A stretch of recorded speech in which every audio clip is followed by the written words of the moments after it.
श्री क्षेत्र मढी येथील कानिफनाथ यात्रेचा उत्सव 13 मार्च पासून सुरू होतोय। यात्रेच्या या काळात मुस्लिम व्यावसायिकांना व्यवसाय करण्यास बंदी घालण्याचा निर्णय मढीच्या ग्रामसभेत घेण्यात आलाय। मात्र गटविकास अधिकाऱ्यांनी ही ग्रामसभाच नियमबाह्य ठरवली आहे। त्यानंतरही मुस्लिम व्यावसायिकांना जागा उपलब्ध करून देणार नसल्याची भूमिका ग्रामपंचायतीने घेतली आहे। पाहूयात।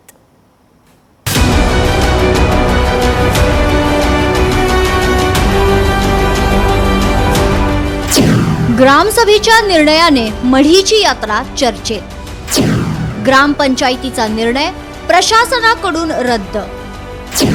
ग्रामपंचायत सदस्य मात्र निर्णयावर ठाम। भक्तांची पंढरी समजल्या जाणाऱ्या आणि राज्यात प्रसिद्ध असलेल्या पाथर्डी तालुक्यातील मढीच्या यात्रेला शेकडो वर्षांची परंपरा आहे। हिंदू मुस्लिम ऐक्याचे प्रतीक म्हणून या यात्रेकडे पाहिले जाते। मात्र यावर्षी मढी ग्रामस्थांनी ग्रामसभेत मोठा निर्णय घेतला असून मढी यात्रेत एकही मुस्लिम समाजाच्या व्यावसायिकास दुकान लावून देणार नाही असा धक्कादायक निर्णय ग्रामसभेत घेण्यात आला। त्यामुळे महाराष्ट्रात खळबळ उडाली।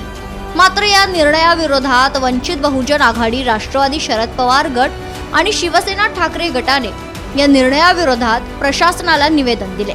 त्यानंतर नेमलेल्या चौकशी समितीच्या अहवालानंतर गटविकास अधिकाऱ्यांनी ग्रामसभेचा हा निर्णय रद्द केलाय। त्यावर व्यापाऱ्यांचं काय म्हणणं आहे पहा। आम्ही सर्वात आधी मढी ग्रामस्थाच्या वतीने प्रशासनाचा हे करतो, आभार मानतो का त्यांनी हा ठराव बेकायदेशीर होता, संविधानाच्या विरोधात होता, तो कॅन्सल केला। की आपण सर्व धर्म, सर्व जातीचे लोक ज्या शेकडो वर्षाच्या परंपरेने या यात्रेमध्ये सहभागी होत होते तशी आपण सर्वांनी यावी आणि ही यात्रा शांततेने, आनंदाने, अत्यंत उत्साहात आपण संपन्न करावी। प्रशासनाने जो आमच्या व्यापाऱ्याबद्दल जो निर्णय दिलेला आहे खूपच चांगला निर्णय। शासनाची या खऱ्या अर्थानं अधिकारी म्हणून त्या ठिकाणी अंमलबजावणी होऊन आम्ही आमचा जो व्यवसाय असेल, जो शासकीय नियमाप्रमाणे आहे, तो हॉटेलचा व्यवसाय आम्ही त्या ठिकाणी सुरू करत आहोत। मढी ग्रामसभेने केलेला ठराव प्रशासनाकडून रद्द केल्याने सरपंच संजय वरकड यांनी ग्रामपंचायत समितीचे गटविकास अधिकारी यांच्यावर गंभीर आरोप करत निषेध केलाय।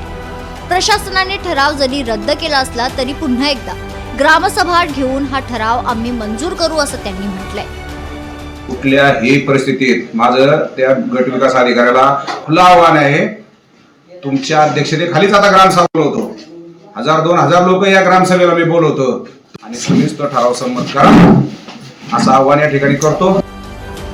मढी ग्रामसभेने केलेल्या ठरावाला महाविकास अधिकाऱ्यांनी रद्दबातल ठरवलंय। त्यानंतर मढीचे सरपंच आक्रमक झालेत। आता पुन्हा ग्रामसभा घेऊन मुस्लिम व्यावसायिकांवर बंदीचा निर्णय घेतला जाणार आहे। त्यामुळे या ग्रामसभेकडे सगळ्यांचे डोळे लागलेले आहेत। त्या ग्रामस्थांनी देखील प्रशासनाचे आभार मानत ही यात्रा आहे ही एकोप्याने कुठेतरी साजरी व्हावी अशी भावना या व्यापाऱ्यांनी व्यक्त केली आहे। संतोष आवारे, लोकशाही मराठी, मढी, अहिल्यानगर।